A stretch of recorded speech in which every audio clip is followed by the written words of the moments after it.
What's going on, guys? It's Fight Season MMA, and today I want to give you all the updates that I have currently on Jon Jones versus Tom Aspinall. This fight actually looks like it's going to happen sometime in 2025, and that is absolutely incredible news to be able to say. There's a lot of different individuals who did not think that this fight would ever come to fruition. There's a lot of people who thought that Jon Jones would go out there and ask for unrealistic amount of money. Dana White wouldn't be able to pay it, and everything in between to not allow this fight to happen. But I think the UFC is incredibly set on this fight occurring. Dana White and the organization knows that they gave Jon Jones an incredible favor to allow him to fight Stipe Miocic, and they want him to fight their interim champion in Tom Aspinall to finally unify the belt. And today we're going to go over every little leading that we got talking about this fight possibly occurring. But if you guys enjoy the UFC content, please leave a like, comment, and subscribe. That is the best way to help the channel grow. And while you're down there, please turn on the post notifications, just so you guys are always notified about UFC content releasing every single day. But without further ado, let's jump into every single little detail regarding Jon Jones versus Tom Aspinall happening in 2025. So, Jon Jones versus Tom Aspinall is the fight that every single person wants in the UFC organization. It's a fight that everyone cannot wait to see, especially after Tom Aspinall's win at UFC 304 against Curtis Blaydes and Jon Jones' win against Stipe Miocic at UFC 309. You know, Tom Aspinall has the shortest average fight time inside the UFC at 2 minutes and 2 seconds of total fight time on average. His last 3 fights have lasted a total of 3 minutes and 20 seconds.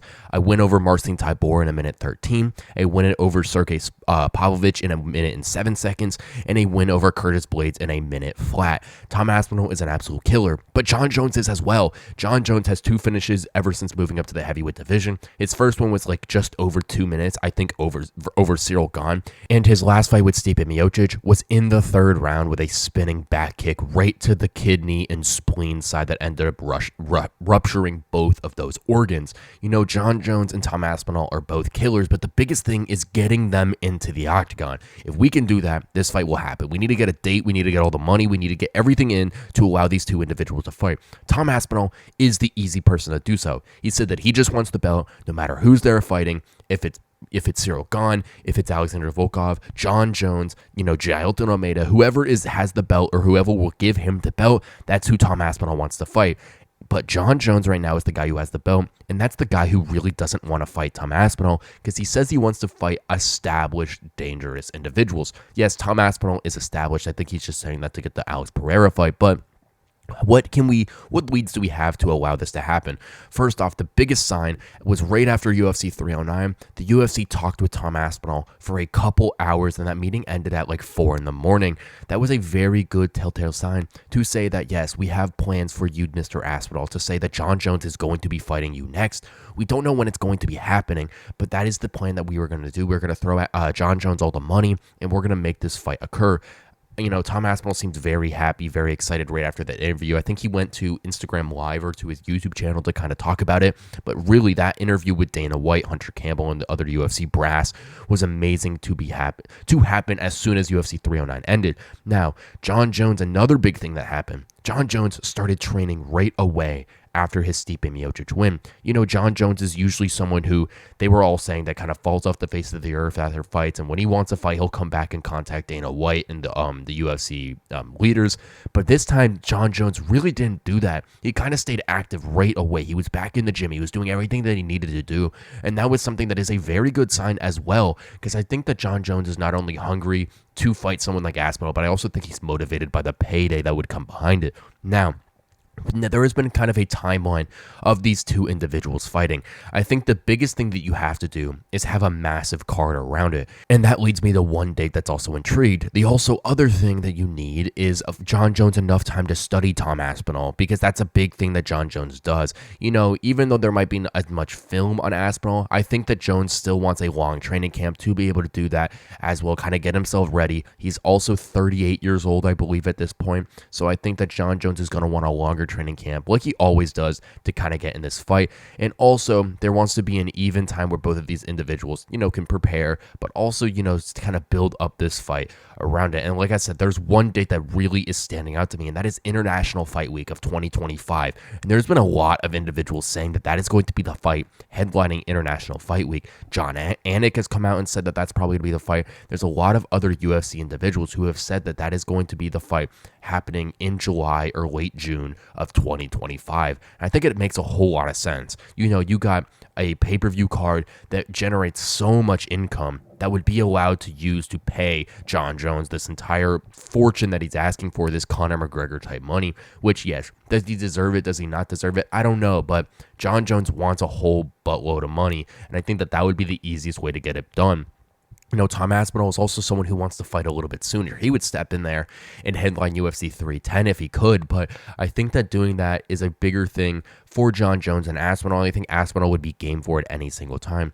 I also think that these two individuals giving a little bit of time would only increase the hype of the fight, something that we would love to see as it came closer and closer and closer. I'm a massive fan of both of these fighters. I really do think that Jon Jones is probably the best UFC fighter of all time, and Tom Aspinall right now is the greatest UFC heavyweight and probably going to be the GOAT in the eventual future.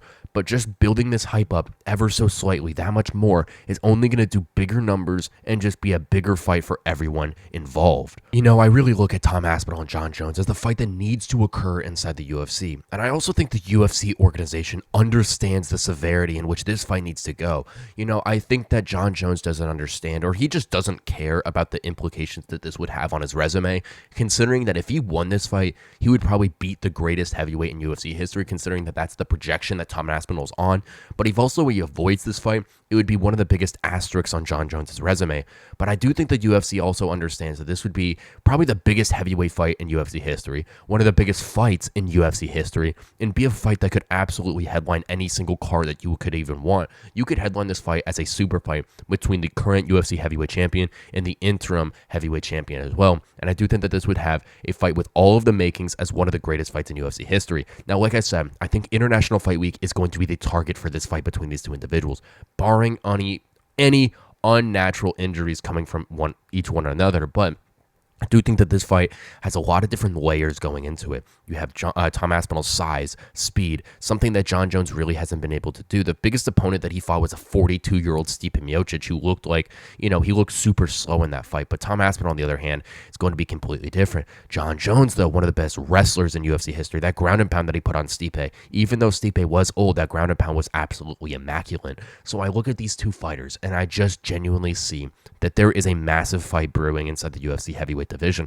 and that the UFC is actually going to headline it. I think it's going to be the biggest, best thing for the organization to possibly do. And yes, I actually do think that this fight is going to happen. Like I said, International Fight Week 2025, the UFC wants to pay Jon Jones. Tom Aspinall wants the fight, and Jon Jones said if he gets that FU money, he will step in there with any single person within the organization. Thank you guys so much for watching this episode of Fight Season MMA, and please let me know what you think down below in the comment section about Jon Jones versus Tom Aspinall and all the reports and rumors that this fight is actually going down at International Fight Week 2025. It makes a lot of sense for this to be the date that these two individuals will fight. You want to have a massive pay-per-view card that kind of has everything to generate enough income, enough hype around it, enough time to prepare for the fight, and enough time to promote it. And I think that that's why the two biggest fight nights of the year are International Fight Week and Madison Square Garden. And Madison Square Garden, Jon Jones fought that. And I actually do think it's the smaller fight card rather than International Fight Week. International Fight Week is probably the biggest card because you have all the UFC events. You have everything leading up to it. You've got so much stuff supporting it and around it to headline your biggest fighters. Jon Jones, the disputed heavyweight champion, and Tom Aspinall, the interim heavyweight champion. It's only the best thing you can do for that card. And genuinely, I cannot wait to see this fight happen.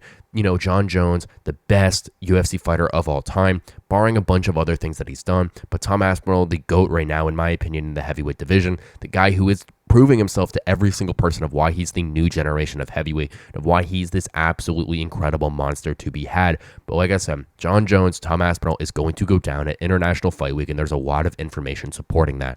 Thank you guys so much for watching this episode of Fight Season MMA. Please leave a like, comment, and subscribe if you guys enjoyed the UFC content. And while you're down there, please turn on the post notifications, just so you guys are always notified about UFC content releasing every single day. Thank you guys so much for watching, and I will catch you guys very soon with more UFC content and news.